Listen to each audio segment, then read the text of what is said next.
2 दिनों बाद दूसरे चरण का चुनाव देश भर में होगा। राजस्थान में 13 सीटों में से 4 सीटों का आज हम एनालिसिस करेंगे, जिसमें टोंक, सवाई माधोपुर, अजमेर, भीलवाड़ा और चित्तौड़गढ़ इनका संपूर्ण चुनावी विश्लेषण करेंगे। जो 13 सीटें दूसरे चरण में जिन पर मतदान होना है, इससे आपको इन सीटों का सियासी भूगोल और चुनावी अंगणित समझने में आसानी होगी इन 4 सीटों का, और जान पाएंगे कि जनता 26 तारीख के दिन इन सीटों पर ईवीएम में किस तरफ रुख कर सकती है। चारों सीटों पर अभी मुकाबला कहां खड़ा है, कौन सा दल आगे और कौन पिछड़ता दिखाई दे रहा है, इन सीटों पर कौन से मुद्दे हैं और कौन चेहरे यहां पर फिलहाल ज़्यादा मजबूती के साथ डटे हुए हैं, और कौन से फिगर्स, पॉलिटिकल फिगर्स दोनों ही तरफ से निर्णायक भूमिका में हो सकते हैं, और कौन से फैक्टर यहां पर जीत हार तय कर सकते हैं। इस प्रोग्राम की शुरुआत करेंगे, उससे पहले आपको ग्राफिक्स दिखा देते हैं।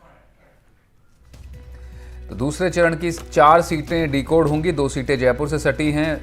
टोंक, सवाई माधोपुर और अजमेर, भीलवाड़ा और चित्तौड़गढ़ पर बड़े चेहरे उतारे गए हैं। बीजेपी कांग्रेस के दिग्गजों की साख दांव पर है इस चुनाव में।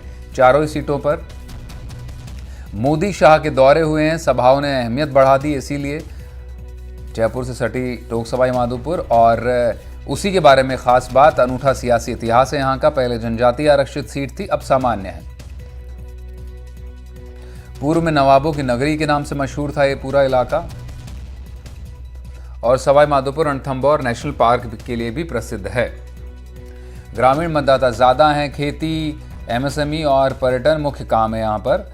लोकसभा क्षेत्र में मीणा, गुर्जर और मुस्लिम बहुल है, ये निर्णायक भूमिका में रहते हैं। सुखबीर सिंह जौनापुरिया बीजेपी से हैं फिर मैदान में, और कांग्रेस ने हरीश मीणा पर दाव खेला है। पूर्व अधिकारी हैं हरीश। जौनापुरिया को मोदी की गारंटी पर भरोसा है। तो वहीं पर पीएम की जनसभा में आरक्षण, हनुमान मुसलमान जैसे शब्दों का जिक्र हुआ, जो टोंक, सवाई माधोपुर सीट पर उन्होंने की। और हरीश मीणा को जाति और पायलट के नाम का सहारा है। 8 विधानसभाओं में 4 पर बीजेपी काबिज है, 4 पर कांग्रेस। 79% ग्रामीण आबादी, 21% शहरी आबादी। दलित 21%, आदिवासी 17%, यानी करीब करीब आप बताएं 38%। दोनों का चंक एक बड़ा है। पिछले 3 चुनाव का हाल देख लीजिए। 2009 में कांग्रेस जीती, 2 बार से बीजेपी, और 52% से ज्यादा मतदान वोट शेयर मिला। अगली सीट अजमेर है। अरावली की वादियों से घिरा हुआ ऐतिहासिक क्षेत्र है, जयपुर से सटा हुआ है। जयपुर की 1, अजमेर की 7 विधानसभा सीटें इसमें आती हैं। 8 में से 7 विधानसभाओं पर बीजेपी जीती है, कांग्रेस के पास है।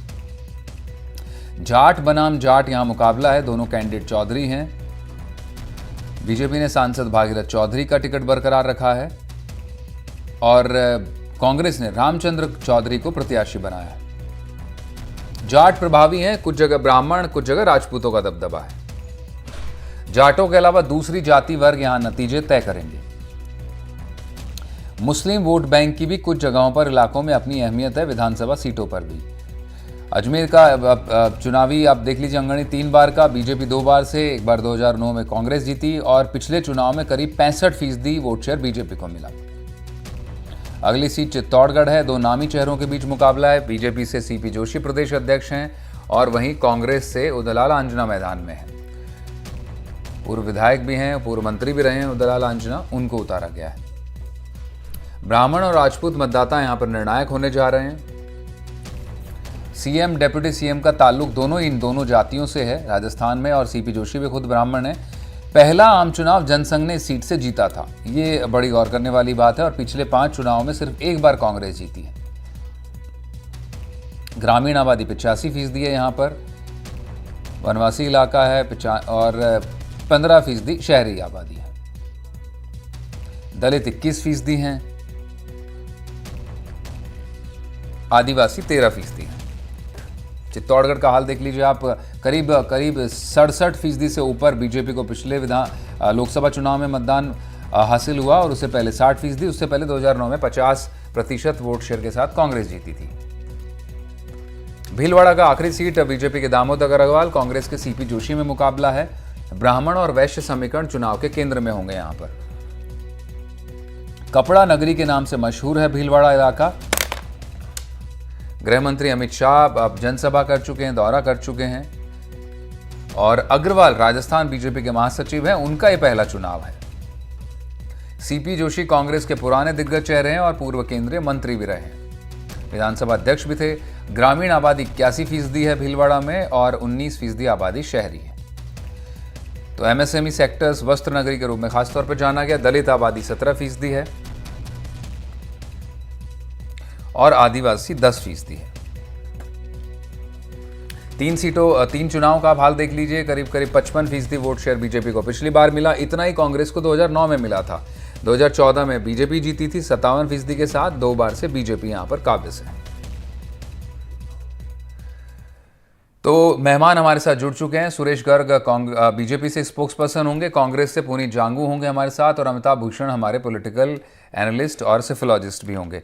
अब सुरेश जी, बहुत स्वागत आप तीनों का ही। पहला सवाल मेरा आपसे होगा, 4 सीटें बड़ी अहम सीटें हैं, 2 जयपुर के आसपास लगती हुई सीटें हैं, टोंक सवाई माधोपुर जहां प्रधानमंत्री की एक बड़ी जनसभा हुई है, और वहीं पर अजमेर सीट भी है, चित्तौड़गढ़ और भीलवाड़ा भी सीट है। चारों सीटें इसलिए अपने आप में विशेष हो जाती हैं कि आपके हाईकमान के दौरे हुए हैं और बड़े नामी चेहरे यहां से उतर रहे हैं।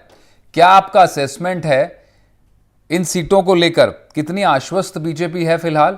और जो जिस तरह से इश्यूज उठाए जा रहे हैं, जो आप बता रहे थे वोट के दौरान, आपके प्रत्याशी या फिर बीजेपी पार्टी कहती है विकास और डबल इंजन, वो कुछ चुनाव भाषण में कुछ और नजारा देखने को मिल रहा है।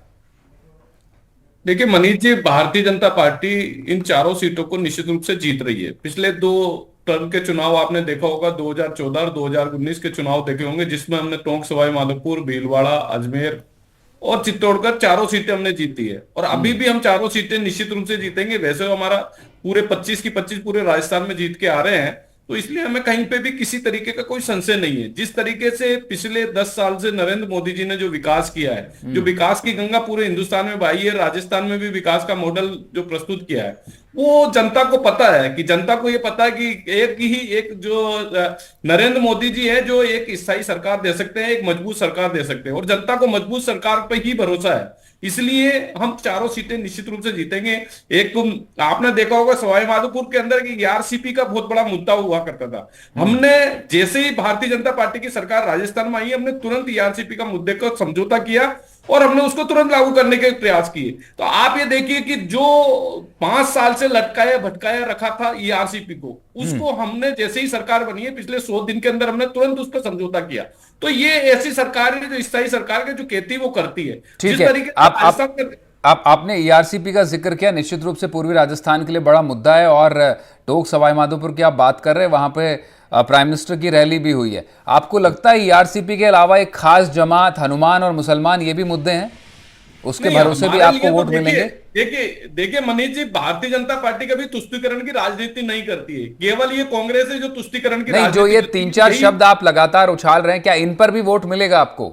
ये वोट लेने के मुद्दे हैं, आपको लगता है? आपने मनीष जी आपने देखा होगा कि इनके प्रधानमंत्री जो 2004 से 2014 तक प्रधानमंत्री रहे, मनमोहन सिंह जी, उन्होंने खुद ने बोला था, उन्होंने क्या बोला था कि पहला हक किसका है? मुसलमानों का। सरकारी संसाधनों में पहला हक किसका? मुसलमानों का। तो ये तुष्टीकरण की राजनीति कांग्रेस करती है। भारतीय जनता बोला था, मैं बोल रहा हूं कि जो मौजूदा इलेक्शन है उसमें मनमोहन सिंह किस तरह से रेलेवेंट होते हैं, जब अगर इस चुनाव में अब तो मनमोहन सिंह सक्रिय राजनीति से दूर हैं, है ना? आप जो मुद्दे उठा रहे हैं, और एक तरफ ये सुरेश गर्ग साहब, मैं इसलिए सवाल पूछ रहा हूं क्योंकि आप सत्ता में हैं और आप बात बार बार अभी जिस तरह से आपने बताया, मैंने जब मुद्दों की बात की आपने फौरन ईआरसीपी बोला, आपने विकास बोला, आपने डबल इंजन बोला।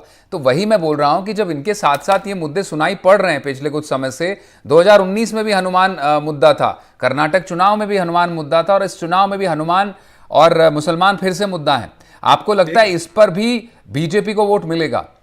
देखिए मनीष भाई, मैं कह रहा हूं कि हर सनातनी के कण कण में हनुमान बसे हुए हैं। हनुमान हमारे कण कण में बसे हुए हैं। आपने देखा होगा कि इनकी सरकार कर्नाटक के अंदर है। क्या हनुमान चालीसा पढ़ना गुनाह है क्या? कर्नाटक के अंदर एक व्यक्ति अपने दुकान पे हनुमान चालीसा पढ़ रहा था और उसकी दुकान की तोड़फोड़ कर दी। ये इनकी मनदशा बताती है कि ये तुष्टीकरण की राजनीति करते हैं। ये जो एक हिंदू वोट है या जो जागृत हिंदू है या जो उनके ऊपर किस तरह से ये अत्याचार करते हैं। आपने कर्नाटक के अंदर देख लिया होगा कि किस तरह से हनुमान चालीसा पढ़ने वाले के ऊपर भी इन्होंने। ठीक है, आपके मुद्दे बहुत साफ आपने बता दिए। 4 सीटें हैं, पुनीत जांगू साहब आपको लेकर आएंगे डिबेट में। 4 सीटें हैं, चारों सीटों पर आपका भी काफी कुछ प्रतिष्ठा दांव पर है। एक सीट अगर आपने प्रत्याशी बदला, आपको भीलवाड़ा में बदलना पड़ा, और बीजेपी कह रही है कि आपको तो प्रत्याशी ढूंढे नहीं मिलते हैं। अब जो प्रत्याशी आपके बीजेपी के सामने हैं, कितने उम्मीदें हैं आपको, कितने पुख्ता ये चुनावी जीत आपकी हो सकती है इस बार बीजेपी के सामने, क्योंकि पिछले 2 बार से 25 सीटें उनके पास हैं और ये चारों सीटों पर अच्छा मार्जिन भी है। चित्तौड़गढ़ सीट आप देख लीजिए, भीलवाड़ा सीट आप देख लीजिए, अजमेर सीट आप देख लीजिए। बीजेपी ने सिर्फ चारों में से एक सीट पर ही प्रत्याशी बदला है। आपके यहाँ सारे फ्रेश चेहरे हैं, आपको क्या किन फैक्टर से यहाँ पर उम्मीद है? देखिए, मैं एक तो आपको इस चीज के लिए आश्वस्त कर दूं कि इस बार चुनाव जनता भी लड़ रही है। कांग्रेस पार्टी, जनता दोनों मिलकर चुनाव लड़ रहे हैं। तो इनका ये दावा कि 25 की 25 जीतेंगे, 400 जीतेंगे, बिल्कुल खोखला दावा है। क्योंकि अभी जो परिस्थिति है, जो पहले चरण का चुनाव हुआ है, आप अगर इनके भीलवाड़ा के प्रत्याशी का एक वीडियो आपने सुना होगा तो वो खुद भी कह रहे थे कि लोग गलतफहमी में रह गए कि मोदी जी के नाम से चुनाव जीत जाएंगे। वो वीडियो अपने आप में बहुत कुछ बयान कर रहा है और वो कह रहे अब हमें सीरियस होना पड़ेगा, केवल मोदी के नाम का सहारा नहीं लगेगा। लेकिन जब भारतीय जनता पार्टी ने इन प्रत्याशी को उतारा तो सहारा तो उन्होंने सिर्फ मोदी के नाम का ही दिया था, जो बड़ा कमजोर साबित होता जा रहा है। इसीलिए अब ये हनुमान मुसलमान इन बातों पर आ चुके हैं, जो मोदी जी का पुराना सिस्टम भी रहा है। इस ट्रेंड को लाना ये तभी लाते हैं जब इनके अंदर एक डर बैठ जाता है कि अब कोई दिक्कत आ रही है, हम वो उस स्थिति में नहीं जा पा रहे हैं जहां हमें जाना चाहिए, तो ये हमेशा ये बातें करते हैं। मनमोहन सिंह जी का 2006 का दिया हुआ बयान, 2006 का, आज से 18 साल पहले का दिया हुआ बयान, जिसके अंदर उन्होंने सबसे पहले दलित की बात की, दलित, SC ST, फिर उसके बाद OBC, फिर उसके बाद महिला, मुस्लिम और बच्चे। मुस्लिम भी उन्होंने कहा, अल्पसंख्यकों में विशेषकर मुस्लिम्स, इनके प्रति हमें कार्यक्रम योजना सबके, मतलब कलेक्टिव रूप में उन्होंने कहा था। पर इन्होंने उसको काट छाट, मतलब उस लास्ट एक लाइन को जोड़कर और इस तरीके से प्रोजेक्ट किया जैसे वो सिर्फ मुसलमानों के लिए बात कही, जबकि हकीकत प्रधानमंत्री मनमोहन सिंह जी ने तत्कालीन रूप में एक बड़े वर्ग को कहा था कि ये थोड़े वंचित वर्ग है, चाहे वो दलित हो चाहे OBC हो, सबके लिए कलेक्टिव रूप से कहा था। फिर जहां प्रत्याशियों की बात आती है, कहते हैं कि प्रत्याशी हमें तो मिल नहीं रहे। प्रत्याशियों की स्थिति यह है कि आज इनका अजमेर का प्रत्याशी वो है जो विधानसभा चुनाव में बुरी स्थिति में रहा, फिर भी उसे लोकसभा टिकट दिया। तो इसका क्या अर्थ निकलता है? इसका अर्थ ये निकलता है कि प्रत्याशी इनके पास, ये इतनी बड़ी ताकत अपने आप को मानते हैं और इनके पास प्रत्याशी नहीं है। नागौर के अंदर इनका प्रत्याशी कौन था? जो चुनाव हार गया। मतलब आप ये देखिए, कई लोकसभाओं में इनके पास विश्वास करने योग्य नए प्रत्याशी नहीं थे, तो इन्होंने अपने हारे हुए विधायक, चुनाव में हारे हुए लोगों को प्रत्याशी बनाया। ठीक है। आज आप भीलवाड़ा की बात कर रहे हैं, भीलवाड़ा CP जोशी जी वो सांसद और मंत्री रहे हैं भीलवाड़ा से, जिन्होंने भीलवाड़ा की पेयजल की समस्याओं को मूल से समाप्त किया। आज भीलवाड़ा की जनता को अपना वादा पूरा करके वो वापस उस मैदान में आए हैं। और कोई भी सभ्यता, इस देश दुनिया की कोई भी सभ्यता वहीं बसी है जहां पर पानी रहा हो। और भीलवाड़ा आज की तारीख में अगर अपना बसावट को और फैला पा रहा है तो उसका आधार वो पानी की जो समस्या थी वो खत्म कर दी। आज घर घर पानी आ रहा है, 24 घंटे पानी आ रहा है। ये इतने सालों में नहीं हुआ, लेकिन CP जोशी जी ने किया। भीलवाड़ा की जनता अपना भला जानती है, तो आप निश्चिंत रहिए, चित्तौड़गढ़ हो, टोंक सवाई माधोपुर हो, जी, इनसे पूछ भीलवाड़ा हो। लीजिए, CP जोशी साहब भी चुनाव आ रहे हुए हैं। मैं मतलब, लेकिन बड़ी बात यह है कि जांगू साहब, इसमें गौर करने वाली बात है कि पिछले 5 चुनाव में आप सिर्फ जो है वहां पर, चाहे वो चित्तौड़गढ़ की बात कर लें, भीलवाड़ा, आपकी स्थिति उस तरह से नहीं रही है बीजेपी के सामने। पिछले 2 चुनाव का तो हमको मालूम ही है, लेकिन जी जी जी, लौटेंगे आपके पास। अमिताभ भूषण भी हमारे साथ मौजूद है। अमिताभ जी, जिस तरह से चारों सीटों का हम जिक्र कर रहे हैं, टोंक सवाई माधोपुर, अजमेर, भीलवाड़ा और चित्तौड़गढ़, चारों सीटें वही बेस्टन है बीजेपी का पिछले 2 चुनाव से, और बड़ा अंतर है, बहुत ज़्यादा बड़ा अंतर है बीजेपी और कांग्रेस के बीच में। कहीं कहीं तो बीजेपी 67-68% वोट शेयर के साथ में जीत हासिल की थी। इस बार आपका क्या असेसमेंट है, खासतौर पर इन सीटों को अगर पकड़ कर चलें, और क्या बड़े मुद्दे प्रिवेलिंग हैं वो जो डिसाइड करेंगे, या वही ट्रेडिशनल फाइट है, इधर बीजेपी के पास मोदी फेस है और कांग्रेस स्थानीय समीकरणों में और उसके आसरे उलझकर रह जाएगी? निश्चित तौर पर देखिए मनीष जी, बहुत बड़ा कोई चुनाव में अंतर मैं तो नहीं देख पा रहा हूं। हाँ, कुछ नई परिस्थितियां हैं, उसका विश्लेषण जरूर करना होगा। जैसे आप टोंक सवाई माधोपुर वाले हिस्से, उस सीट की अगर हम बात कर लें, तो वहां गुर्जर और मीना, उनकी परिस्थिति क्या बनेगी। पहले के चुनाव में भी ये होता था कि जातिगत समीकरण की स्थिति क्या होती थी, तो वो जो स्थिति है वो दोबारा उस सीट पर हम देखेंगे। और मुझे लगता है कि वहां मुकाबला जो है पिछली बार की तुलना में इस बार अंतर कम होगा।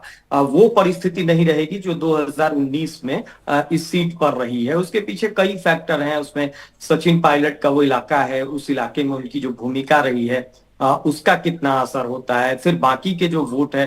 खासतौर पर आप ये भी देखिए कि जब बीएसपी की अनुपस्थिति है तो उसमें जाटव वोट की क्या स्थिति बनती है, वो किसके साथ जाता है।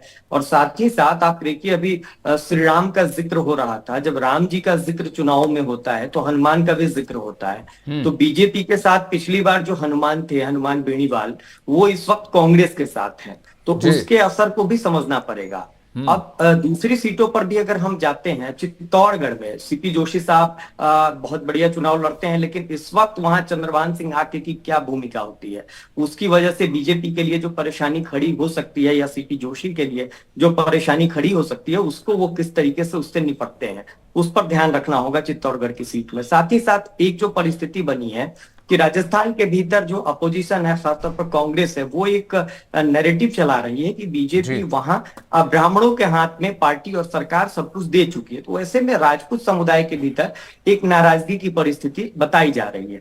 अगर वो वाकई जमीन पर काम करता है तो चित्तौड़गढ़ में उसका असर समझना पड़ेगा, उसका भी विश्लेषण करना पड़ेगा। अगर राजपूत समुदाय जो कि ट्रेडिशनली बीजेपी के साथ है, उसकी भूमिका क्या होती है। उसी तरीके से अजमेर में राम और हनुमान का जिक्र होगा ही होगा, क्योंकि हिंदू मुस्लिम चुनाव वहां होगा, तभी दोनों तरफ ध्रुवीकरण होगा और दोनों तरफ के लोग इस बात को बखूबी समझते हैं। इसीलिए इस चुनाव में वो कहीं ना कहीं कुछ जगहों पर मुस्लिम प्रभावी है अजमेर सीट पर भी। जी, आखिरी में भीलवाड़े के हिस्से में जब हम आते हैं तो एक चीज देखना पड़ेगा कि भारतीय आदिवासी पार्टी जो है बाप, उसकी भूमिका को भी विश्लेषित करना पड़ेगा कि बाप जिस तरीके से कांग्रेस के साथ है, तो वो जो परिस्थिति कांग्रेस के साथ बाप की परिस्थिति है, उसका असर एक बार मापना पड़ेगा।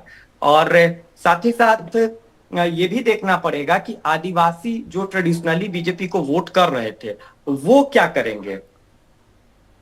जी जी, बिल्कुल, निश्चित रूप से ये बड़ा फैक्टर होगा। आदिवासी, और हमने खास तौर पर ग्राफिक्स में आदिवासी और एससी जो समीकरण है चुनाव का, वो प्रमुखता से ग्राफिक्स में हमने रखा, इसीलिए कि कितनी बड़ी अहम भूमिका आदिवासियों की इन इलाकों में रह सकती है, खासतौर पर चाहे चित्तौड़गढ़ की बात हो या फिर भीलवाड़ा से सटे इलाकों की भी बात हो। सुरेश गर्ग साहब, आपका रुख करेंगे फिर से, जिस तरह से अभी कह रहे थे कांग्रेस के स्पोक्स पर्सन की आप उन पर सवाल उठाते हैं कि आपको प्रत्याशी नहीं मिल रहे हैं 300 सीटों पर देश भर में। आपने कहा कोई चुनाव नहीं लड़ना चाहता है, राजस्थान में टिकट लौटा रहे थे, लेकिन यह भी सच्चाई है कि आपके यहाँ अजमेर जैसी सीट पर जो विधायक का चुनाव नहीं जीत पाते उनका फिर से बरकरार रखते हैं आप पर। दूसरी तरफ से यह भी है कि जो इश्यूज हैं, जिस तरह से अभी कांग्रेस के स्पोक्स पर्सन ने कहा कि जो इश्यूज जो उठाने चाहिए, जो विकास की बात आप कर रहे हैं, 10 साल से आपकी सरकार है, अर्थव्यवस्था की बात होती है, लेकिन चुनाव में आते आते राम, हनुमान और फिर मुसलमान आ जाता है। हालांकि इस बार तो हनुमान, जिस तरह से अभी अच्छा जिक्र किया अमिताभ ने कि हनुमान आपके साथ राजस्थान में नहीं है, वो कांग्रेस के साथ हैं इस बार। तो वो जो जाट राजपूत का समीकरण है कई सीटों पर, और गुर्जर का खासतौर पर सचिन पायलट की वजह से इस बार बिगड़ता दिख रहा है विधानसभा चुनाव के उलट, वो एक चुनौती है बीजेपी के लिए ग्राउंड पर। देखिए, भारतीय जनता पार्टी के लिए कोई चुनौती नहीं है। जहां तक आप टिकटों की बात कर रहे हैं, जहां तक आप कह रहे हैं कि साहब भागीरथ चौधरी जी चुनाव हार गए, इसके बाद भी टिकट दिया था, तो मैं इनसे पूछना चाहता हूं कि सीपी जोशी जी जो कांग्रेस के हैं, भीलवाड़ा से जो चुनाव लड़ रहे हैं, वो क्या नाथद्वारा से चुनाव हारे या नहीं हारे? इनको पता भी होना चाहिए कि सीपी जोशी जी चुनाव हारे हैं नाथद्वारा से। उनको आपने कैंडिडेट बनाया, और कब बनाया? जब एक कैंडिडेट छोड़ के, मैदान छोड़ के चला जाता है, जिसके बाद में उनको कैंडिडेट बनाया। तो इससे ये साबित होता है कि इनके पास तो कैंडिडेट ही नहीं है।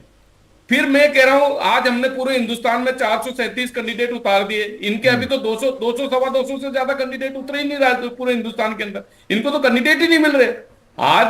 आज बताइए 545 सीटें हैं पूरे हिंदुस्तान में, इनके आज 260 के लगभग कैंडिडेट उतारे। हमने आज अभी तक करीबन 440 के लगभग कैंडिडेट उतार दिए। तो इससे पता चलता है कि ये कहां पर है और भारतीय जनता पार्टी कहां पर। हम मुद्दों पे चुनाव लड़ रहे हैं, हम विकास पे चुनाव लड़ रहे हैं, क्यों नहीं हम सनातन धर्म की बात नहीं करेंगे?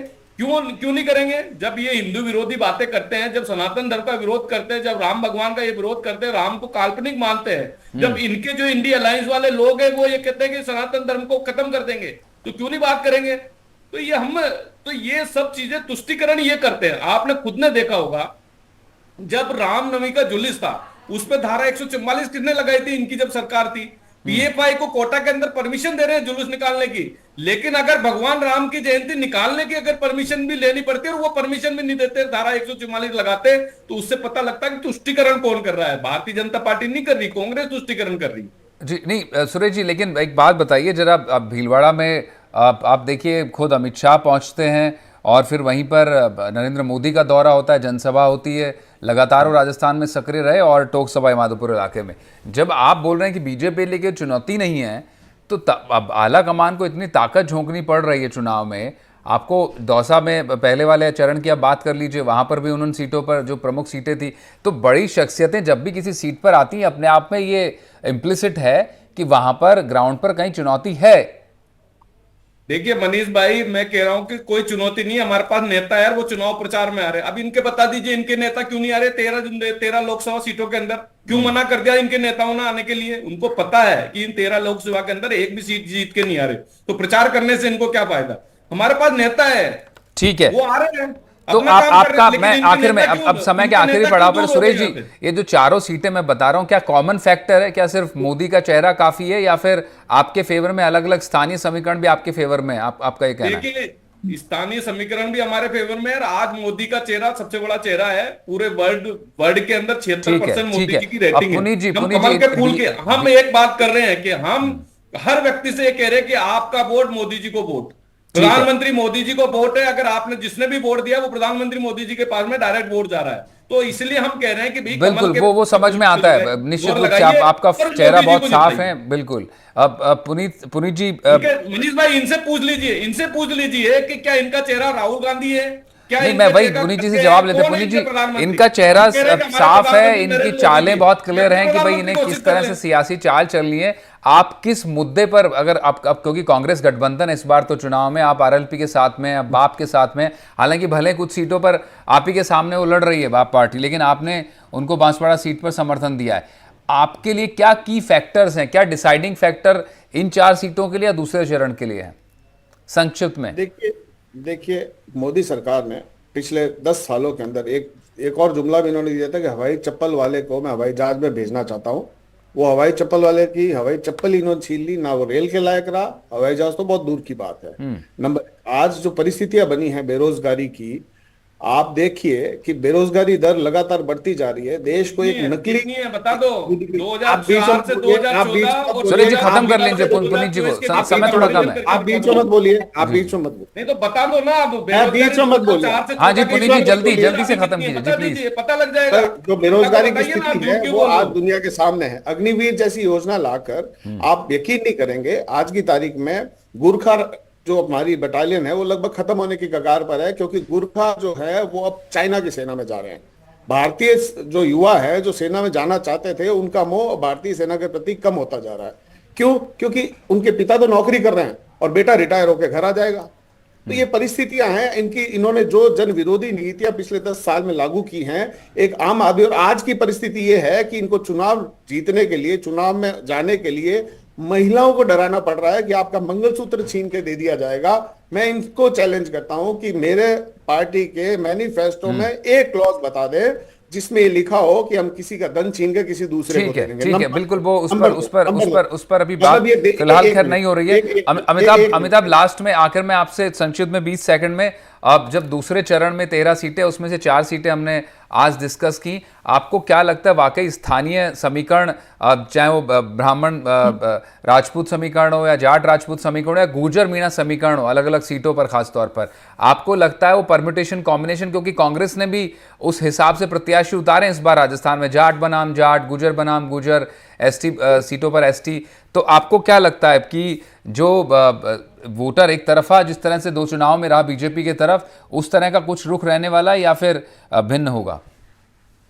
नहीं, देखिए कांग्रेस के लिए बड़ी बात यही है मनीष भाई कि इस चुनाव में कांग्रेस सवाई माधोपुर के इलाके में लड़ती हुई दिखाई दे रही है। इन चारों सीटों को अगर हम देखेंगे तो बीजेपी के लिए चारों सीटें सेफ सीटें हैं, लेकिन परिस्थितियां बदली है बीजेपी की तरफ से कोई भी बड़ा नेता ये नहीं कह सकता है कि जिस तरीके से भीलवाड़ा में पिछली बार 6 लाख से ज्यादा का अंतर था, वो परिस्थिति इस बार दोहराती हुई भीलवाड़ा की स्थिति तो नहीं बता रही है। उसी तरीके से चित्तौड़गढ़ की एक परिस्थिति मैंने आपको कहा कि भाजपा के बागी जो हैं उनकी परिस्थिति की वजह से वहां सीपी जोशी परेशान है। तो कोई भी इन चारों सीट में किसी भी सीट को, अजमेर हो, भीलवाड़ा हो, सवाई माधोपुर हो, ये सारी सेफ सीटें बीजेपी के लिए है, लेकिन हर सीट पर मार्जिन जो 2019 में आपने देखा है वो मार्जिन नहीं वो है। नहीं होगा, कांग्रेस बिल्कुल, अच्छा बिल्कुल। चुनाव लड़ रही है। और अंतिम में बस ये कह दूंगा कि अभी तुष्टीकरण का जिक्र हो रहा था, वोटर को पता है कि कौन सा दल तुष्टीकरण, कौन सा दल पुष्टिकरण। पुष्टिकरण और तुष्टीकरण, इसका चुनाव अजमेर में है, वो दिखेगा। बिल्कुल, बहुत शुक्रिया अमिताभ, आपने बातें रखी एनालिटिकल। और सुरेश जी आपका बहुत शुक्रिया, पुनीत जी आप भी हमारे साथ जुड़े। और भी तमाम इन सीटों से जुड़ी हुई बातें आगे इलेक्शन डिकोड में होती रहेंगी। फिलहाल इतना ही, बाकी तमाम खबरों के लिए आप जुड़े रहें NDTV राजस्थान के साथ। नमस्कार।